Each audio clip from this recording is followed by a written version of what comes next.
অৰুণোদয় আঁচনিক লৈ মুখ্যমন্ত্ৰী হিমন্ত বিশ্ব শৰ্মাই এইবাৰ বৃহৎ ঘোষণা কৰিছে। 15 ডিচেম্বৰৰ পৰা 28 ডিচেম্বৰৰ ভিতৰত কেইটামান গুৰুত্বপূৰ্ণ কাম কৰিব লাগিব। যিসকলে অৰুণোদয় আঁচনিৰ ধন লাভ কৰা নাই সেইসকলে এইকেইটা কাম কৰিলে অৰুণোদয় আঁচনিৰ ধন লাভ কৰিব। আমি আপোনালোকক সবিস্তাৰে জনাম কি কাম কৰিব লাগিব অৰুণোদয় আঁচনিৰ হিতাধিকাৰীয়ে। অৰুণোদয় আঁচনিক লৈ মুখ্যমন্ত্ৰী হিমন্ত বিশ্ব শৰ্মাৰ বৃহৎ ঘোষণা। আৰু এই কাম নকৰিলে বঞ্চিত হ'ব অৰুণোদয় আঁচনি লাভৰ পৰা। যিসকলে এতিয়াও অৰুণোদয় আঁচনি লাভ কৰা নাই তেওঁলোকৰ বাবে ডাঙৰ খবৰ। অৰুণোদয় নোপোৱাসকলৰ বাবে চৰকাৰে আনিছে সোণালী সুযোগ। আপুনিও যদি অৰুণোদয় লাভ কৰা নাই তেতিয়াহ'লে এই সোণালী সুযোগ আপুনি নেহেৰুৱাব। পূৰ্বৰে পৰা অৰুণোদয়ৰ ধন নোপোৱাসকলকো নিয়ম বান্ধি দিলে চৰকাৰে। 15ৰ পৰা 28 ডিচেম্বৰলৈকে অনুষ্ঠিত হ'ব গাঁও সভা।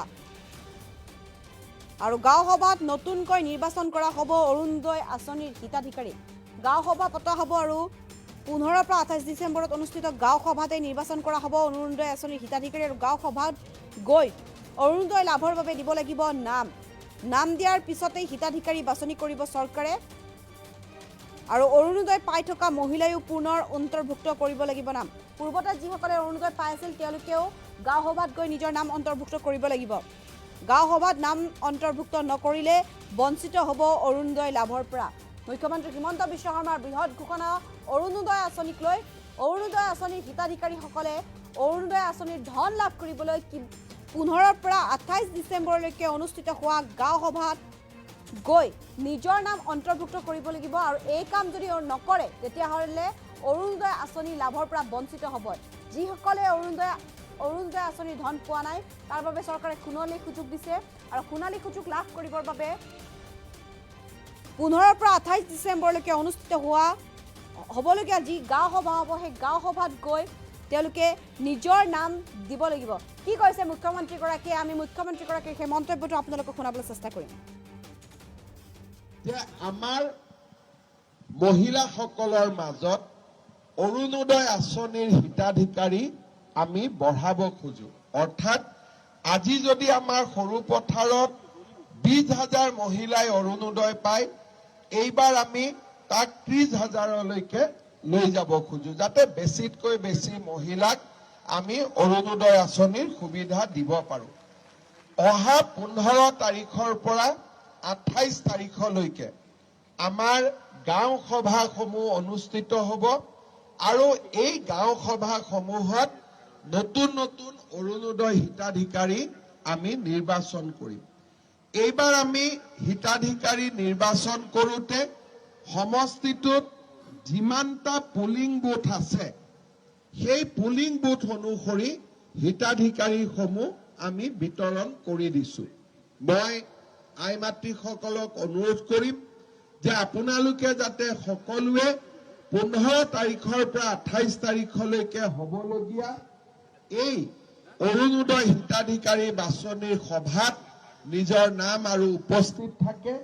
কাৰণ এইবাৰ যদি নাম বাদ পৰি যায় বিধানসভা নিৰ্বাচনলৈকে দ্বিতীয়বাৰ নাম সোমাবৰ কাৰণে মোৰো দিগদাৰী হ'ব। যিহেতু আজি মই সৰু পথাৰত আহিছোঁ, 15 তাৰিখটো নিচেই ওচৰত, সেইকাৰণে এই বিষয়টো মই উল্লেখ কৰিলোঁ। আৰু আগতে যিসকলে অৰুণোদয় পাই আছে তেওঁলোকেও নিজৰ নাম নতুনকৈ অন্তৰ্ভুক্ত কৰিব লাগিব। আগত যিসকলে পাই আছে তেওঁলোকেও যদি গাঁও সভাত এইবাৰ নিজৰ নামটো লিখাই নলয় তেতিয়াহ'লে তেওঁলোকে অৰুণোদয় নাপাব। নতুনকৈ নিৰ্বাচিত হোৱা সকলেহে অৰুণোদয় পাব। সেইকাৰণে আগতে যিসকলে অৰুণোদয় পাই আছে তেওঁলোকেও যাতে অৰুণোদয় হিতাধিকাৰী সভাৰ বা হিতাধিকাৰী বাছনি সভাত উপস্থিত থাকে। বাকী আন আজি মই সৰু পথাৰত দিনটো আছো যে আমাৰ মহিলাসকলৰ মাজত অৰুণোদয় আঁচনিৰ হিতাধিকাৰী। আৰু এয়া আছিল মুখ্যমন্ত্ৰীগৰাকীৰ মন্তব্য। অৰুণোদয় নোপোৱাসকলৰ বাবে চৰকাৰে আনিছে সোণালী সুযোগ। পূৰ্বৰে পৰা অৰুণোদয়ৰ ধন পোৱাসকলকো নিয়ম বান্ধি দিলে চৰকাৰে। 15 পৰা 28 ডিচেম্বৰলৈকে অনুষ্ঠিত হ'ব গাঁও সভা আৰু গাঁও সভাত নতুনকৈ নিৰ্বাচন কৰা হ'ব অৰুণোদয় আঁচনিৰ হিতাধিকাৰী গাঁও সভাত গৈ অৰুণোদয় লাভৰ বাবে দিব লাগিব নাম দিয়াৰ পিছতে হিতাধিকাৰী বাছনি কৰিব চৰকাৰে অৰুণোদয় পাই থকা মহিলায়ো পুনৰ অন্তৰ্ভুক্ত কৰিব লাগিব নাম গাঁও সভাত নাম অন্তৰ্ভুক্ত নকৰিলে বঞ্চিত হ'ব অৰুণোদয় লাভৰ পৰা আমি পুনৰ মন্তব্যটো আপোনালোকক আগবঢ়াইছো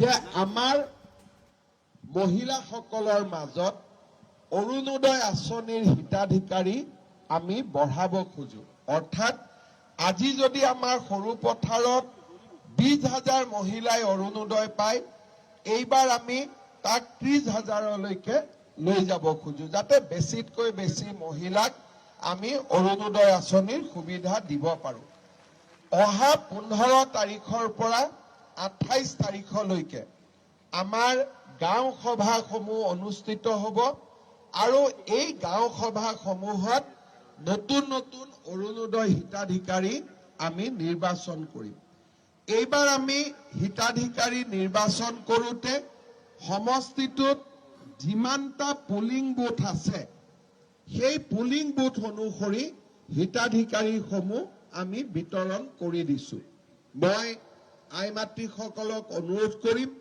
যে আপোনালোকে যাতে সকলোৱে 15 তাৰিখৰ পৰা 28 তাৰিখলৈকে হ'বলগীয়া এই অৰুণোদয় হিতাধিকাৰী বাছনিৰ সভাত নিজৰ নাম আৰু উপস্থিত থাকে কাৰণ এইবাৰ যদি নাম বাদ পৰি যায় বিধানসভা নিৰ্বাচনলৈকে দ্বিতীয়বাৰ নাম সোমাবৰ কাৰণে মোৰো দিগদাৰি হ'ব যিহেতু আজি মই সৰু পথাৰত আহিছো 15 তাৰিখটো নিচেই ওচৰত সেই কাৰণে এই বিষয়টো মই উল্লেখ কৰিলো আৰু আগতে যিসকলে অৰুণোদয় পাই আছে তেওঁলোকেও নিজৰ নাম নতুনকৈ অন্তৰ্ভুক্ত কৰিব লাগিব আগত যিসকলে পাই আছে তেওঁলোকেও যদি গাঁও সভাত এইবাৰ নিজৰ নামটো লিখাই নলয় তেতিয়াহ'লে তেওঁলোকে অৰুণোদয় নাপাব নতুনকৈ নিৰ্বাচিত হোৱা সকলেহে অৰুণোদয় পাব সেইকাৰণে আগতে যিসকলে অৰুণোদয় পাই আছে